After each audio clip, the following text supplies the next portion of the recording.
Hello everyone, welcome back to घर का खाना विथ गुनगुन। मुझे आपण ओडिशार पारंपरिक पर्व चित्तालागी अमावास्या व चित्तौ अमावास्या उपलक्षे चित्तौ पिठार रेसिपी नहीं के आछि।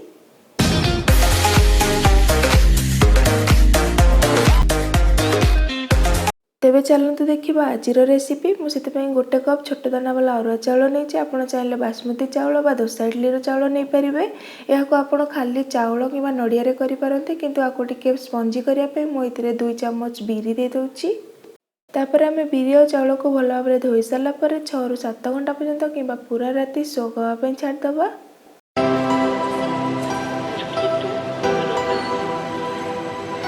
देखो 6 ରୁ 7 घंटा हो बिरी और चाउल भल भाव भिजी जाइए। आम जो कप्रे मापी गोटे कप अरुआ चाउल नहीं से कप्रे 2 कप नड़िया को कोरिकी नबा।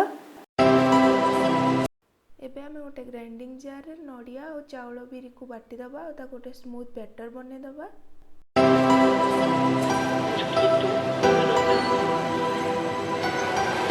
जेहेतु बैटर टिके पतला रहिबो सेतबे मुझे पानी ऐड कर दोची और ताको स्मूथ बैटर बने दबा।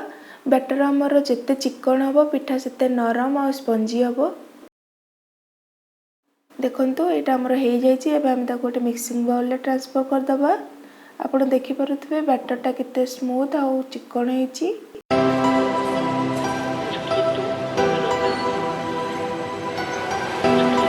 आपण चाहिले तो सांगे सांगे पिठा बने पारे, नहले आपको टिके स्पंजी करिया पे 3 ରୁ 4 घंटा पर्यंत कवर करके फर्मेंटेशन हवा पे छाड़ दबा। बैटर रखिबार 3 घंटा हो जाइए। आपण माने देखि पारुथबे बैटरटा केते भल से फर्मेंट हो जाइए। एबे हम सेते स्वाद अनुसार लूण दे दबा। आपण चाहिले ए टाइम रे चीनी भी ऐड करि परिबे आपण को टेस्ट अनुसार, किंतु जनरली चितौ पिठा रे चीनी दिया जाएनी। तापर हम बैटरटा को पतला करिया पे गोटे कप उषुम पानी दे दबा। तो सही अनुसार आपण को बैटर रो कंसिस्टेंसी देखिए पानी ऐड करिवे। देखंतु बैटर हम रेडी हो जाइए। एथि मु तेल नहीं, आपण चाहिले घी भी नहीं पारे। कड़े रे ग्रीस करिया पे आ किछि पानी नहीं ता ऊपर स्प्रिंकल करिया पे।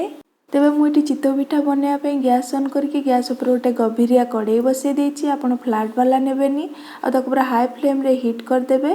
तापर मु सेतरे तेल भल भाव ग्रीस कर दोछि जहाद्वारा पिठाटा भल भाव उठिबो। और सेतरे गोटे कप बैटर दे दोछि और ता ऊपर आम एमती गोटे छोट लीड द्वारा कवर कर दबा और सांगे सांगे गैस रो फ्लेम को लो मीडियम कर दबा। लीडटा सबले कड़े टू छोट ही नेबे।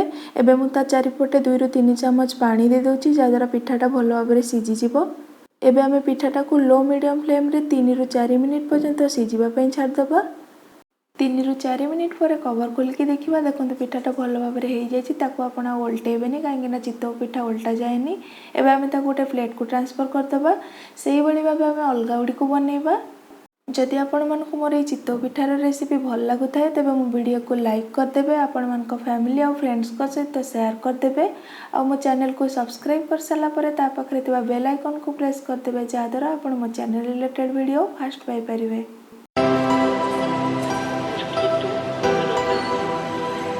एही स्वादिया नरम चितौ पिठा को आपण उषुम क्षीर डालमा किबा चटनी सहित सर्व कर परिबे।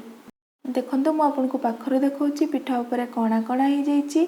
तमने एटा स्पंजी और सॉफ्ट हेछि।